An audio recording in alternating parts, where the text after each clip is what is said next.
Bonjour à toutes et à tous. Merci d'être là. Je me présente. Je m'appelle Helena de Freitas. Je suis portugaise et je travaille à la Fondation Carlos Gulbenkian maintenant à Lisbonne. Je profite aussi pour remercier l'organisation de ce grand festival pour être ici. Je vais lire, je m'excuse, je ne maîtrise pas suffisamment le français, donc c'est quand même, je vais essayer de n'être pas très... Mais je vous parle d'une exposition qui est maintenant à Tours, au CCOD, donc vous êtes déjà toutes et tous mes invités. Et qui concerne le travail des artistes femmes portugaises.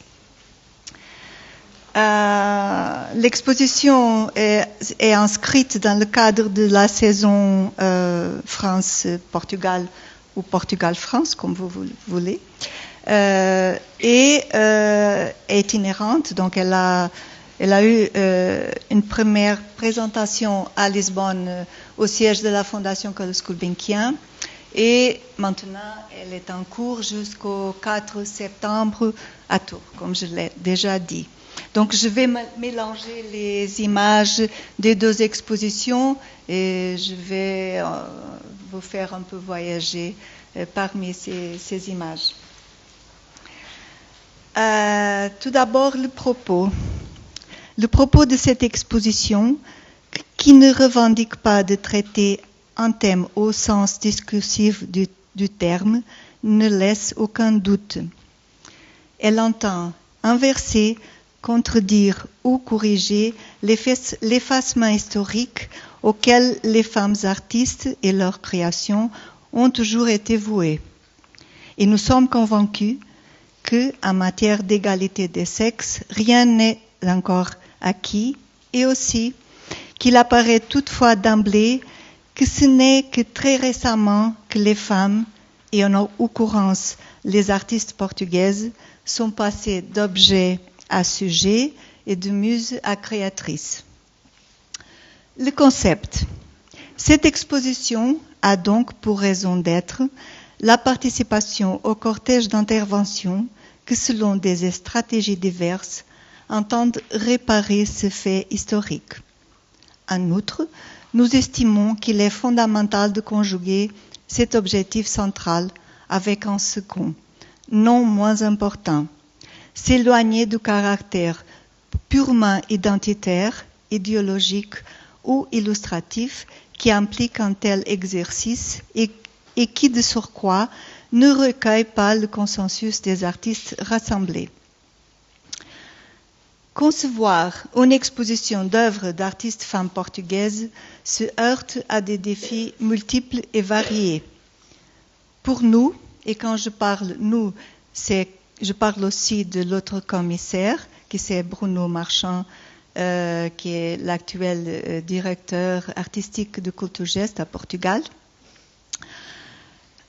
Pour nous, le grand fut de ne pas céder à la tentation de répondre à un tel énoncé par une interprétation directe et éviter de faire de cette manifestation un portrait de ce qui est féminin, de ce qui est portugais et de ce qu'il y a de féminin dans l'art portugais. La voie que nous avons suivie est bien distincte.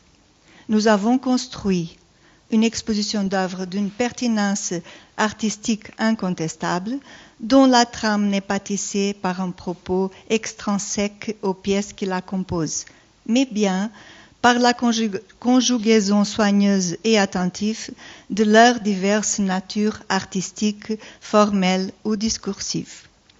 Notre vœu est que l'ampleur et la portée que nous avons voulu pour ce projet fassent percevoir la diversité thématique de ces artistes et l'apport de leur univers créatif, tant au débat esthétique et artistique qu'a connu le XXe siècle, qu'à une efficace prise en compte de certaines questions émergentes de la contemporanéité, tels que les droits civils, la notion de crise, l'écologie, l'identité ou le post-colonialisme. Il faut dire aussi que cette exposition est aussi un statement politique. C'est à la ex-ministre de la Culture du Portugal, Graça Fonseca, en français, en portugais, Graça Fonseca, que l'on doit l'initiative de cette exposition, immédiatement endossée par la Fondation Carlos Gulbenkian. L'exposition, on a vu une image de l'entrée ou de la sortie de l'expo à Lisbonne. Ici, c'est à Tours, avec le titre. L'exposition rassemble environ 200 œuvres de 40 artistes portugaises et dont la production se situe chronologiquement entre 1900 et la deuxième décennie du XXIe siècle. Le début de cette frise chronologique est placé à un tournant très né à nos yeux, car c'est en effet à l'orée du siècle passé que les artistes portugaises ont entamé le long et difficile chemin de leur autonomie, de leur présence et de leur autodétermination artistique. À partir de ce moment fondateur, et très symbolique aussi, qu'incarne pour nous l'autoportrait d'Aurélia de Sousa de 1900, la dynamique qui se met en place au Portugal, tant en termes artistiques que sociaux, économiques et moraux, ne diffère guère de celle que subiront les femmes occidentales qui se lancent dans une activité assortie d'une nécessaire présence publique émue par un désir de reconnaissance critique généralisée. À vrai dire, la sélection présentée est assez réduite au vu de la qualité et de la quantité des positionnements artistiques pris en compte lors de la préparation de cette exposition. Nous avons délibérément choisi de limiter le nombre d'artistes choisis, d'une part pour éviter le format d'exposition salon, on pourrait rassembler plusieurs artistes femmes, mais ce format est tout à fait indésirable, et d'autre part pour pouvoir présenter de petits ensembles d'œuvres par auteur et tenter ainsi de faire apparaître un spectre plus large et plus cohérent de l'œuvre de chacune. Cette exposition ne peut ni ne veut être représentative de toutes les artistes portugaises, ni même de la majorité d'entre elles. Pour des raisons curatoriales qui impliquent toujours une direction et une sélection, comme du fait des limites et de la diversité des espaces où l'exposition sera présentée, maintes artistes en sont absentes en dépit de la qualité remarquable de leur travail et de la reconnaissance critique dont ils jouissent. Toutefois, notre conviction et notre esprit sont que cette exposition motivera et encouragera la réalisation de projets similaires ou complémentaires à partir de points de vue différents, selon des stratégies, des concepts distincts et avec d'autres présences. Le nécessaire recul historique, notre sélection critique, les conditions de production de l'œuvre des artistes nés après 1980 et le contexte culturel de leur travail justifient qu'aucune d'entre elles ne soit représentée ici. Cette option a été confortée par notre décision de ne pas laisser des impératifs chronologiques, générationnels ou de discipline dicter l'organisation interne de l'ensemble et de chercher en revanche à atteindre nos objectifs par l'avènement des dialogues, et ça c'est très important pour l'expo, entre des artistes de diverses générations et se consacrant à des pratiques différentes afin d'élargir et de dynamiser dans l'espace et dans le temps les contenus thématiques de l'exposition. Et maintenant, on part pour les thèmes. L'exposition est donc bâtie selon un ensemble d'axes fondamentaux qui tous révèlent une volonté d'affirmation et de pouvoir de la part des artistes face au système dominant de la production et de consécration. Et je vais nommer ces thèmes. Le regard, et on voit ici un autoportrait de Sara Afonso de 27, c'est le début de ce parcours thématique. Le corps, leur corps, le corps des autres, le corps politique, l'espace et leur façon de l'occuper, la maison, la nature, le vivant, l'atelier, la manière dont elles abolissent les frontières entre les disciplines, la parole et l'image, et interpellent les conventions sociales portant sur leur identité, leur sexualité et leur rôle dans la société. Et je passe quelques images. Donc, le regard de Sara Afonso. De cette même artiste, le regard que cet artiste pose sur ses collègues, et c'est quand même une chose d'inversion du rôle du regard. Donc, elle a réussi à transformer ses collègues en modèle et pas l'inverse. Non, c'est pas ici. Ici, un autoportrait d'une artiste, Maria-José Oliveira, plus récent, 80, où elle a placé le cœur à la place de la tête. Donc, c'est une présentation de lui-même très différente des anciennes. De la même artiste, les squelettes, l'intérieur du corps. Ici, de la même artiste, les noirs sont des modelages de son corps, des vrais modelages au cours d'un traitement qu'elle fait sur son dos pour récupérer la douleur. Donc, elle a récupéré aussi la forme de son corps, un noir. Et de Ana Vieira, qu'elle a travaillé les corps sur l'idée de vide. Ici sont des images déjà à Tours.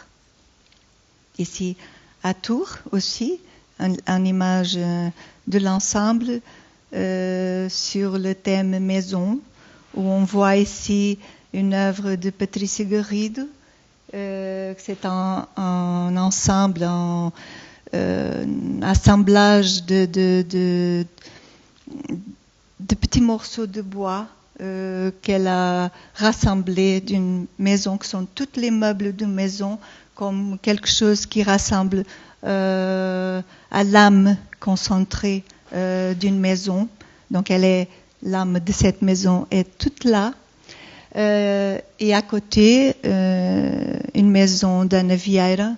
On peut la voir, on peut l'écouter les sons, on peut déambuler autour, mais on ne peut pas entrer. Donc l'accès, l'intimité de cette maison, ce n'est pas accessible.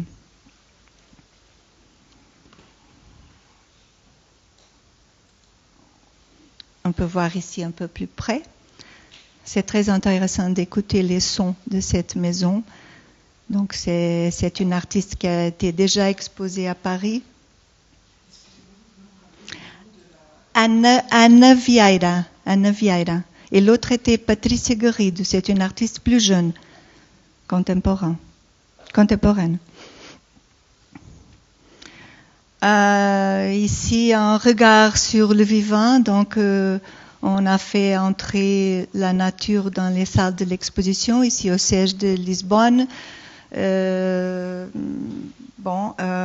Ici, on voit le travail de géométrisation de l'homme sur la nature.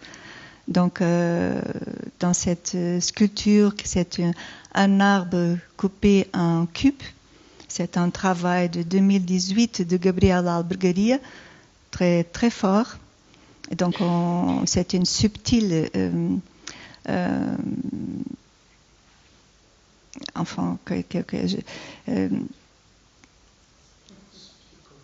commentaires au travail de l'homme sur le vivant. Ici, c'est la même artiste qui fait dialoguer le dessin et la photographie, et même à côté, un autre angle de cet arbre coupé en cube. Donc, c'est une salle dédiée à cet artiste.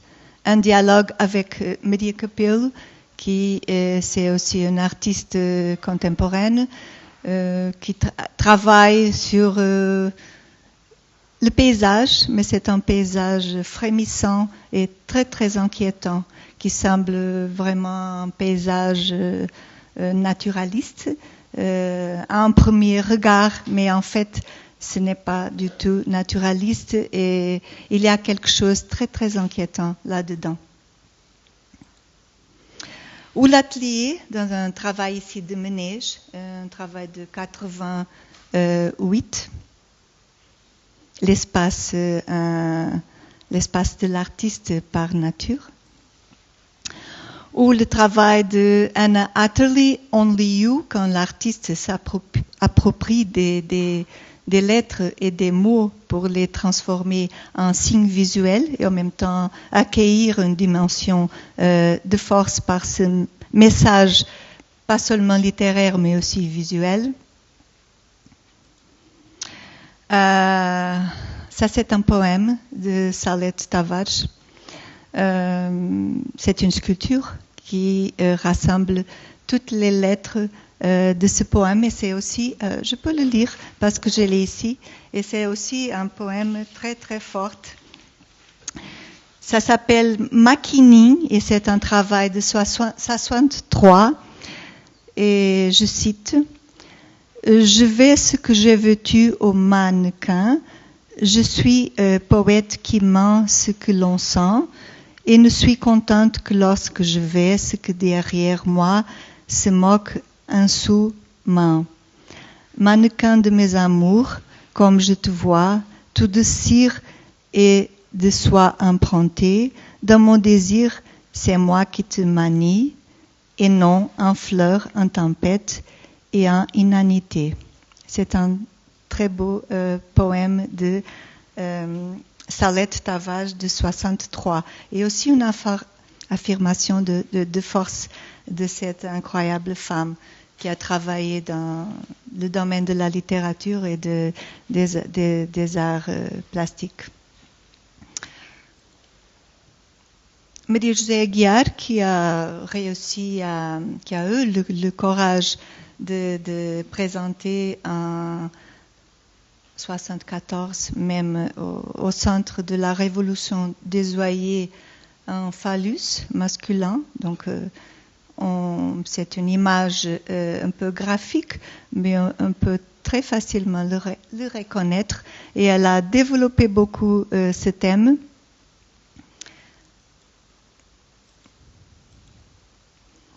Ici, on ne voit pas très bien, mais il y a une sculpture de Patricia Garrido des années 94, je crois, c'est 94, et on va le voir un peu plus près, mais je peux vous dire que c'est une projection d'elle-même, de son corps, et c'est une machine de plaisir.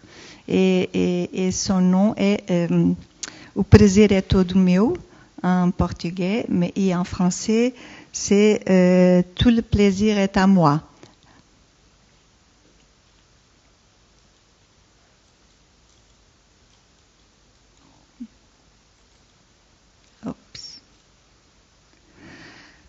Ces thèmes qui apparaissent clairement au fil du parcours évitent intentionnellement la rigidité d'un récit fermé et organisé en chapitres, car ce sont les œuvres choisies qui ordonnent le déploiement de l'exposition. Ce sont elles qui nous conduisent au thème et non l'inverse. Donc, on a fait le parcours à partir du choix des œuvres. On a trouvé des œuvres qui nous a amené à développer l'ensemble de l'exposition.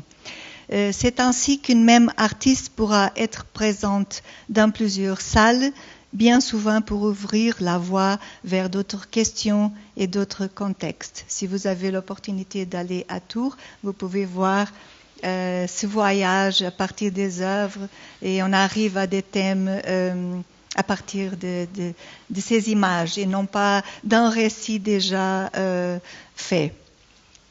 Les notions de pluralité et d'ouverture sont omniprésentes dans notre poche.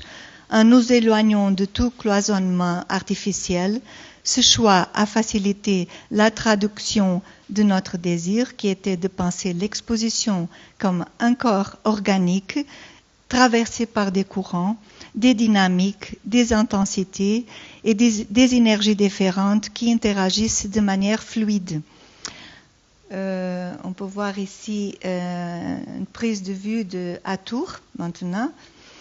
Ainsi, l'image décrivant le plus fidèlement l'articulation de ces œuvres a-t-elle été pour nous celle d'un perpétuel glissement. Un glissement sémantique, conceptuel, allégorique ou formel qui organise la séquence des œuvres et place chacune là où elle doit être. Pour ces raisons, l'exposition est dénuée d'un caractère extrêmement historique et ne constitue pas davantage un manifeste. Maintenant, le titre de l'exposition. On peut voir ici le titre à Tours. Tout ce que je veux, artiste portugaise de 1900 à 2020, nous a été soufflé par l'une des plus remarquables figures ayant réimaginé le lieu de la femme dans l'espace social, intellectuel, sexuel et amoureux des siècles passés, Lou Andreas Salomé. Et je cite l'artiste, « Je ne veux qu'une chose, de l'espace, rien que de l'espace ». Par cette affirmation, nous entendons envelopper les artistes sélectionnés dans l'esprit de subtilité, d'affirmation et de pouvoir qui symbolise Salomé. En fait, ce choix coïncide avec celui d'Aurélia de Souza. La voilà, son autoportrait.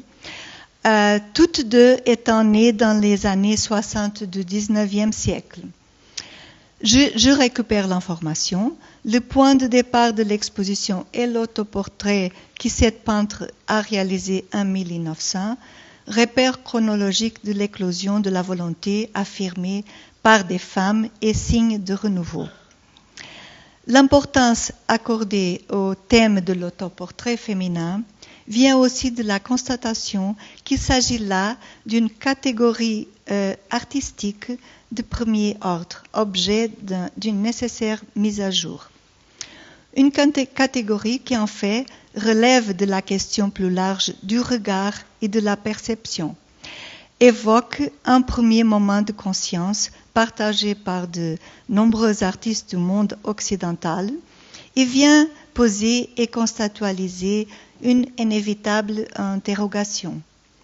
Passé tant de siècles où l'image de la femme était l'une des cibles privilégiées de la pulsion scopique de l'homme, quelle image la femme veut-elle projeter d'elle-même?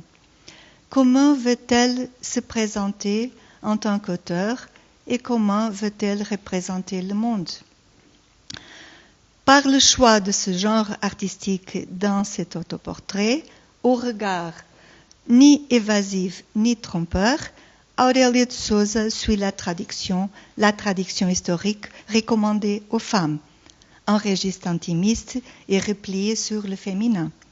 Cependant, la direction et le sens de ce regard inaugurent symboliquement une nouvelle attitude qui ne traduit plus pudeur et introspection, mais l'action de voir, sans équivoque, et d'élargir le spectre de cette vision au monde extérieur. On peut tracer un art temporel éloquent. Ici, c'est à Lisbonne.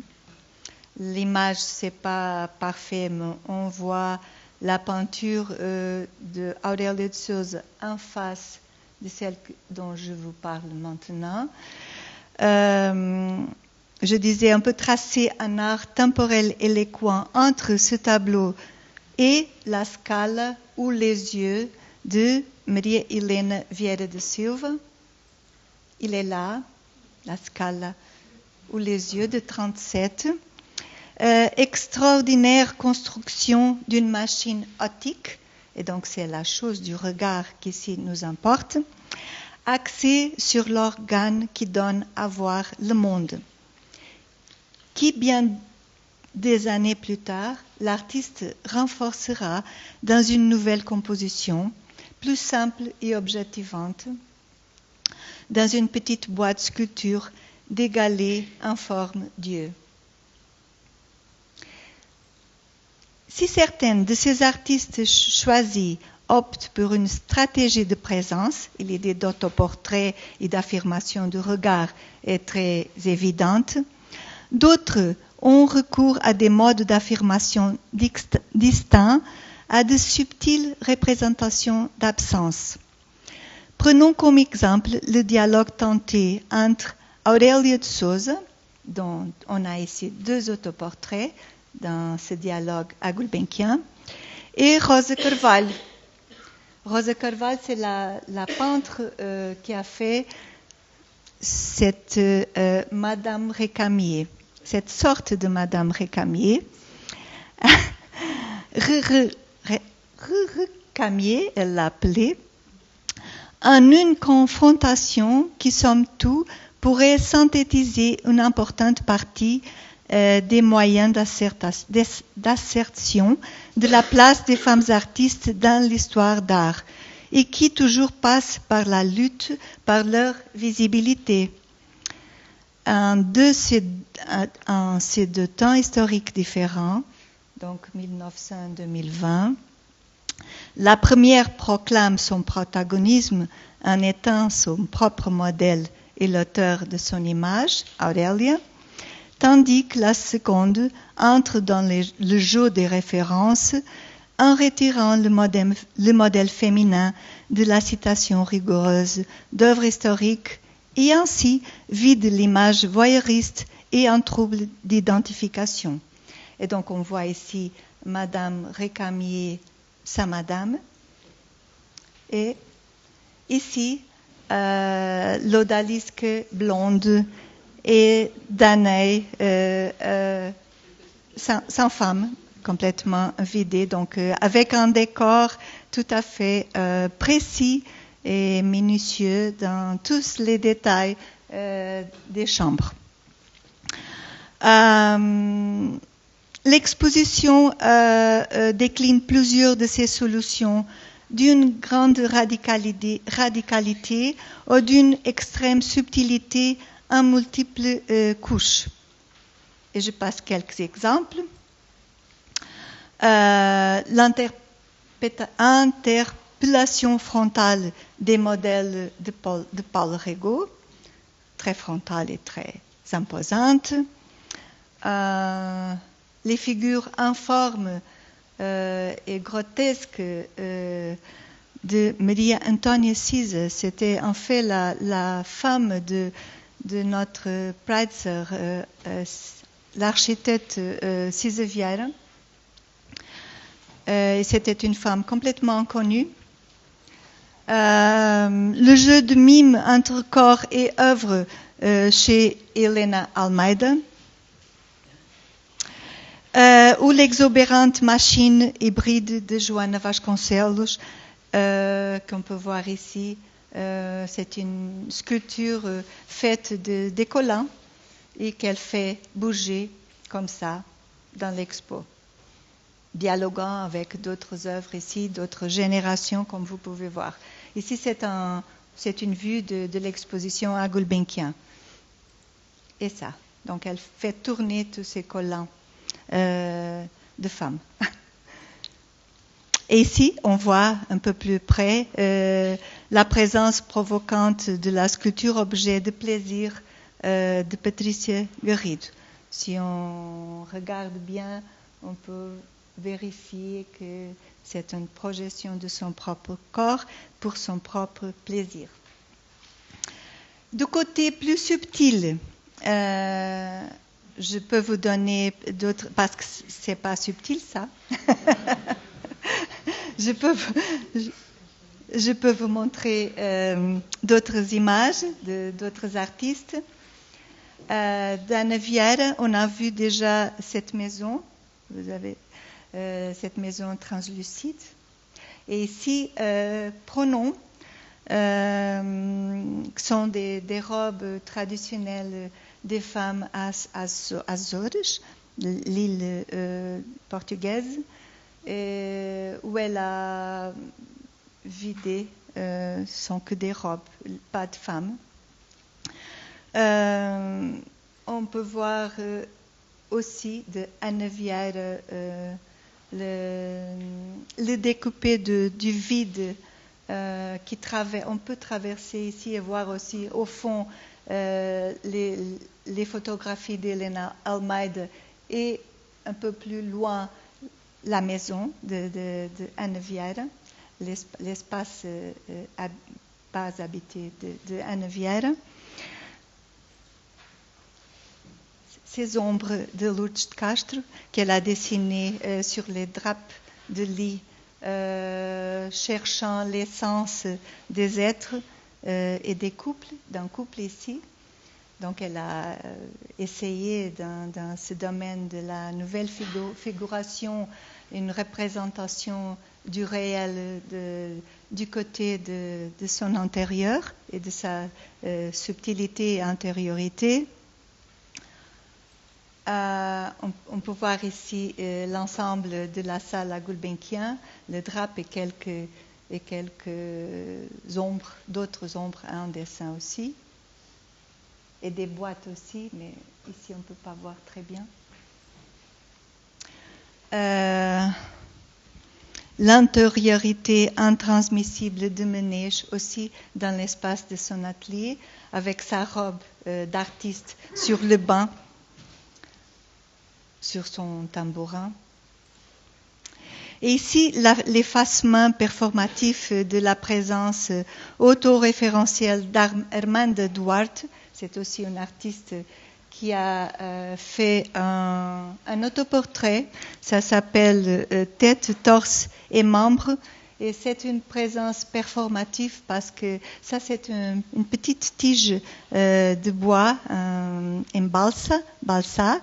Et donc, elle l'efface tous les jours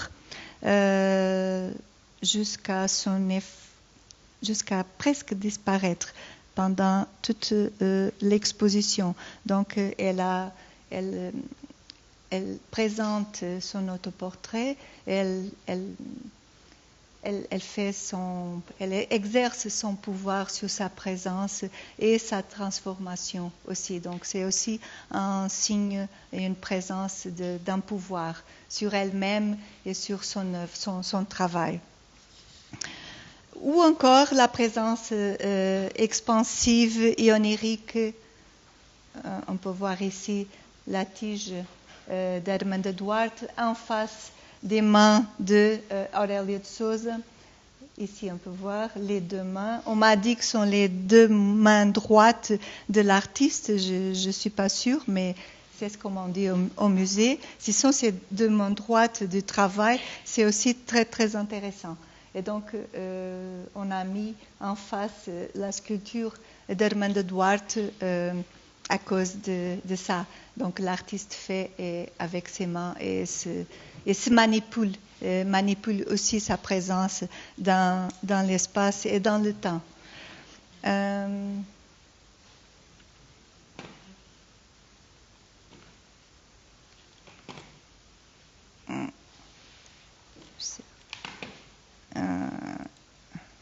Et aussi c'est Suzanne Temlitz qui ponctue ces espaces en un autoportrait aussi, en un rappel constant de la condition irréprésentable du réel.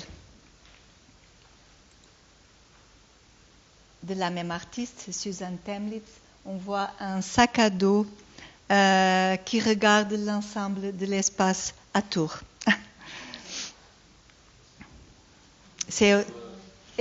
non, elle regarde à tour. C'est un sac à dos avec une figure, une forme. On peut voir, c'est comme oui, elle a deux yeux, elle regarde l'ensemble de la salle. Donc, ce sont des subtiles affirmations de présence dans ces salles. Et ça, la question de l'identité, c'est très fort dans cette exposition, qui pose immédiatement l'exposition à travers la série d'autoportraits d'Aurelio de Sousa, mentionnée plus haut, est naturellement présente. Pour l'un de ses tableaux les plus curieux, l'artiste est aussi son propre modèle. Dans une pratique inédite au Portugal, elle se mettra en scène et se photographiera à plusieurs reprises, travesti un homme et un sang. Et ça, c'est inédit dans l'histoire d'art. Je ne connais pas. On peut voir ici son travail en peinture. C'est vraiment un Saint-Antoine. Et ces clichés préparatoires de 1900. Le saint sera mort le jour de l'anniversaire de l'artiste, ce qui élucide iconographiquement son choix. Ce tableau de 1900 est un exemple singulier d'une interrogation sur le genre dans l'histoire d'art étonnamment précoce au Portugal, même si l'on sait que l'artiste a étudié à Paris à l'Académie Julian entre environ 1900. Par-delà des générations, cette femme habillée en saint rencontre un prêtre qu'un autre regard a vêtu comme un prêtre. Ici, on peut voir une peinture à droite de Paulo Rego qui s'appelle La Mère. Et cet artiste affuble le père-mère d'une jupe pour féminiser et affaiblir le personnage d'Essa de Queiroz, l'écrivain portugais, créant de la sorte une fiction picturale délibérément critique et morale, parce que ça, évidemment, n'existe pas dans le récit de l'écrivain portugais. Et ici, on voit la vue de la salle à Lisbonne avec l'autoportrait en sang et un homme d'Aurelio de Sousa, Vanitas, le triptyque de Paulo Rego, et en face, cette extraordinaire peinture de Paulo Rego avec ce prêtre vêtu en femme. Donc c'est un jeu d'identité. Chez ces artistes, comme chez d'autres, nous trouvons la même liberté, une attitude identique de défi et de remise en question, souvent dépourvue d'engagement idéologique. La question du féminisme est alors portée par les œuvres dans la pluralité de positions qu'une exposition de cette nature entraîne. Les subtilités, les antagonismes et les degrés de conscience sont multiples, d'autant plus que plusieurs générations sont impliquées ici. Toutes ces artistes partagent une conscience aiguë de la condition féminine, mais rares sont celles qui, comme Paulo Rego, usent du vocable féministe avec enthousiasme. Et je la cite. « Je suis féministe, en effet, je le suis vraiment. » Dans un récent entretien avec le Financial Times, l'artiste s'explique et nous explique, et je la cite à nouveau. « J'avais vraiment envie de montrer une fille dessinant un homme. » Et nous pouvons la voir ainsi. C'est l'artiste qui dessine l'homme. L'inversion des rôles est intéressante parce qu'il lui donne le pouvoir. Dans le fond, peindre des tableaux, c'est comme être un homme. même la façon dont vous vous tenez debout ou assis a quelque chose d'agressif. Et donc, je termine la citation de Paulo Rego. Et on voit ici la peinture de l'artiste. L'image, c'est pas très bonne, mais c'est quand même très forte. Le nécessaire passage entre posture masculine et féminine pour qui veut exercer sa liberté critique et créative dans un contexte social et moral asphyxiant est quelque chose qui Maria Lamas a pratiqué intensément. Parmi ces nombreuses initiatives pour l'autonomie des femmes et le renforcement de leur rôle dans la société portugaise, le projet As Mulheres do Meu País, et c'est le livre qu'on a présenté à l'expo d'une façon très symbolique, c'est pas un objet d'art, c'est un livre. Les femmes de mon pays, c'est un livre qu'elle a publié en 1948, et peut-être celui qui représente le mieux sa position inébranlable et sa volonté de faire. Le livre qui lui a donné corps rassemble une vaste collection d'images, on peut voir ici, à travers lesquelles l'auteur brosse un portrait détaillé des coutumes, des activités et des conditions de vie des femmes portugaises dans les années 40. Cette œuvre est un hommage à l'endurance et à l'abnégation de la population portugaise et une dénonciation de la méconnaissance crasse de ces qualités et du mépris collectif qu'elles ont suscité, est un geste féministe parmi les plus généreux et les plus éclatants que le Portugal ait connu. On l'a choisi comme symbole pour ces raisons. On voit ici, il y a vraiment un dialogue entre ces images. Elle a pris beaucoup de photos parce qu'elle a traversé, voyagé par tout le Portugal en photographiant les femmes, ses costumes, son travail. Et elle a décrit d'une façon très, très, très forte. D'autres artistes commentent le thème, le féminin, avec plus ou moins d'ambiguïté. Lourdes Castro, qu'on peut voir ici, avec ses ombres projetées, esquive le sujet et préfère parler de son travail. Maria Helena Vieira da Silva, la voilà avec un autre autoportrait de 30, affirme un féminisme discret hérité de sa famille. Et je la cite.